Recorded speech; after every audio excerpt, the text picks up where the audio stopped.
जकरा शेरावाली दा बोल साचे दरबार की जय हो। श्री दुर्गा सप्तशती की जय। दुर्गा सप्तशती में तीसरा अध्याय, सेनापतियों सहित महिषासुर का वध।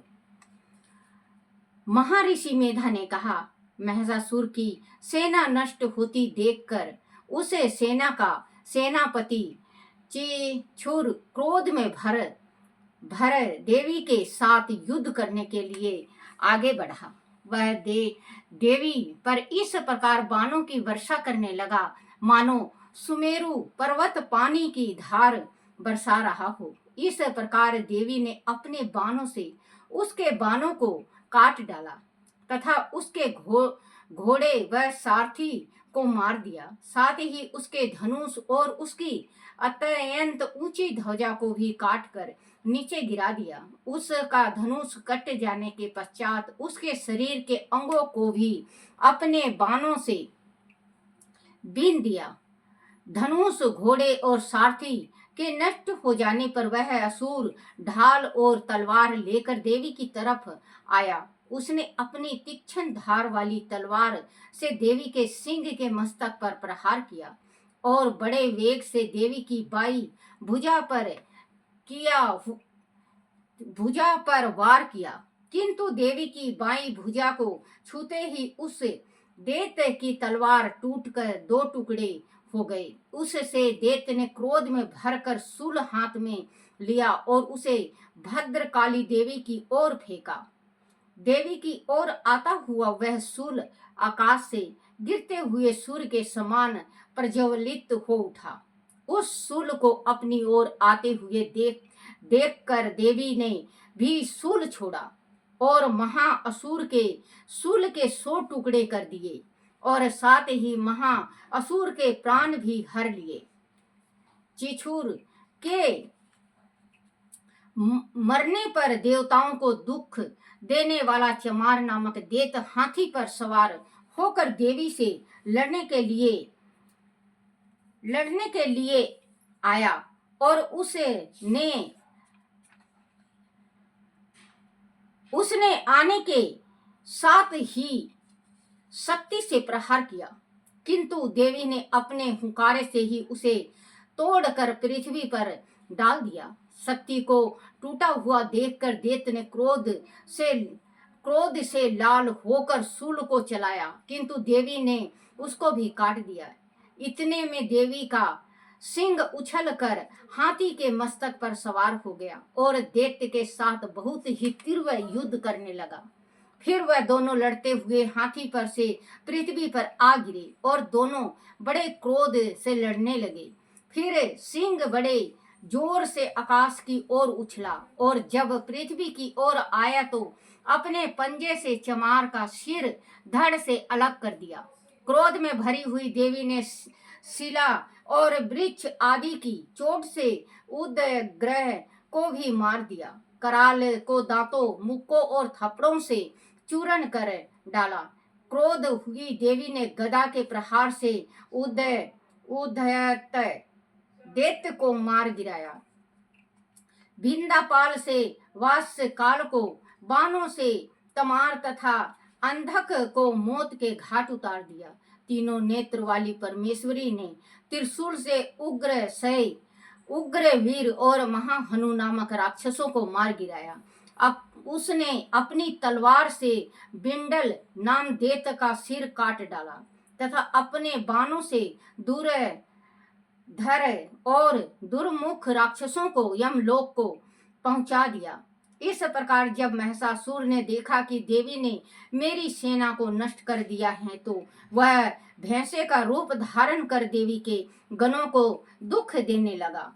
उन गणों में कितनों को उसने मुख के प्रहार से, कितनों को खुरों से, कितनों को पूंछ से, कितनों को सींग से, बहुतों को दौड़ाने के वेग से, अनेक को सिंहनाद से, कितनों को चक्कर देकर और कितनों को श्वास आयु के झोंकों से पृथ्वी पर गिरा दिया। वह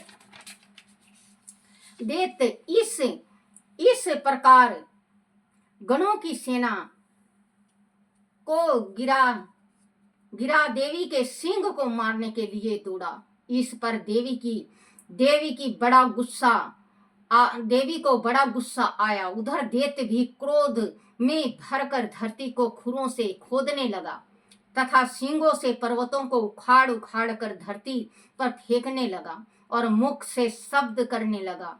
महिषासुर के वेग से चक्कर देने के कारण पृथ्वी क्षुब्ध होकर फटने लगी। उसकी पूंछ से टकरा कर समुद्र चारों ओर फैलने लगा। हिलते हुए सींगों के आघात से मेघ खड़ंग खड़ंग हो गए और श्वास से आकाश में उड़ते हुए पर्वत फटने लगे। इस तरह क्रोध में भरे हुए राक्षस को देखा चंडिका को भी क्रोध आ गया और वह उसके मारने के लिए क्रोध में भर गई। देवी ने पासा फेंक कर दैत्य को बांध लिया और उसने बंध जाने पर दैत्य का रूप त्याग दिया और सिंह का रूप बना लिया। और जो ही देवी ने उसका सिर काटने के लिए तैयार हुई कि उसने पुरुष का रूप बना लिया जो कि हाथ में तलवार लिए हुए था। देवी ने तुरंत ही अपने बाणों के साथ उस पुरुष को उसे की तलवार ढाल सहित बींध डाला। उसके पश्चात वह हाथी के रूप में दिखाई देने लगा और अपनी लंबी सूंड से देवी के सींग को खींचने लगा और गर्जने लगा। देवी ने अपनी तलवार से उसकी सूंड काट डाली। तब राक्षस ने एक बार फिर भैंसे का रूप धारण कर लिया और पहले की तरह चार अचर जीवों सहित समस्त त्रिलोकी को व्याकुल करने लगा। इसके पश्चात क्रोध में भरी हुई देवी बारंबार उत्तम मधु का पान करने लगी और लाल लाल नेत्र करके हंसने लगी। उधर बलवीर तथा मद से क्रोध हुआ दैत्य भी गरजने लगा। अपने सींगों से देवी पर पर्वतों को फेंकने लगा। देवी अपने बाणों से उसके फेंके हुए पर्वतों को चूर करती हुई बोली, ओ मुड, जब तक मैं मधु पान कर रही हूँ तब तक तू गरज ले और इसके पश्चात मेरे हाथों तेरी मृत्यु हो जाने पर देवता गरजेंगे। महर्षि मेधा ने कहा।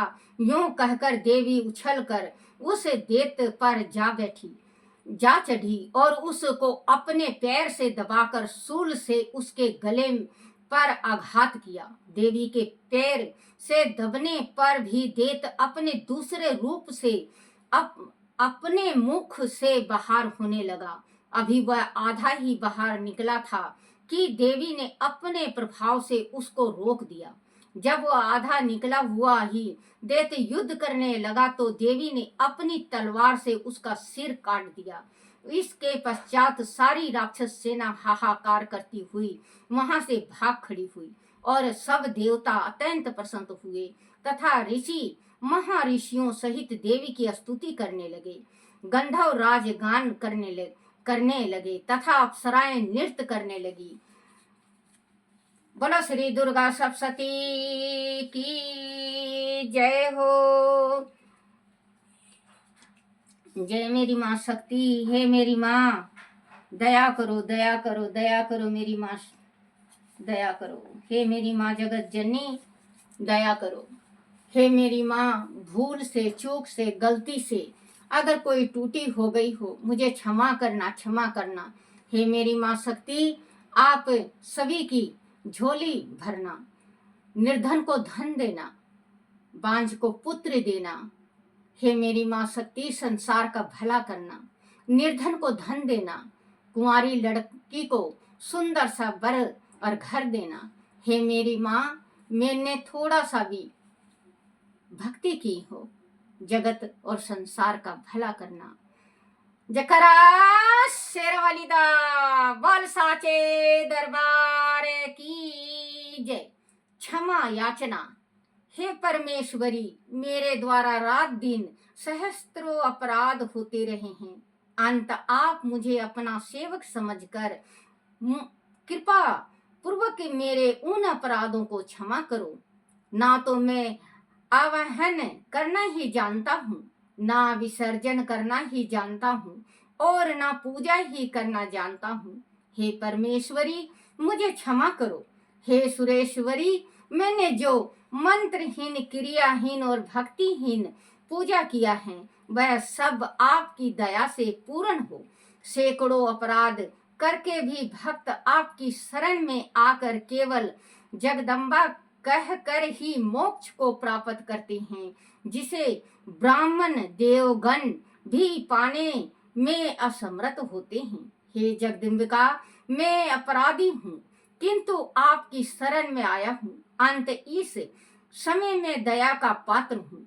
तुम जैसे चाहो वैसा करो। अज्ञानवश या बुद्धि भ्रष्ट होने के कारण भूल से जो कुछ भी मैंने कम या अधिक कर दिया हो, हे देवी, हे परमेश्वरी, सब अपराध क्षमा करो और प्रसन्न हो।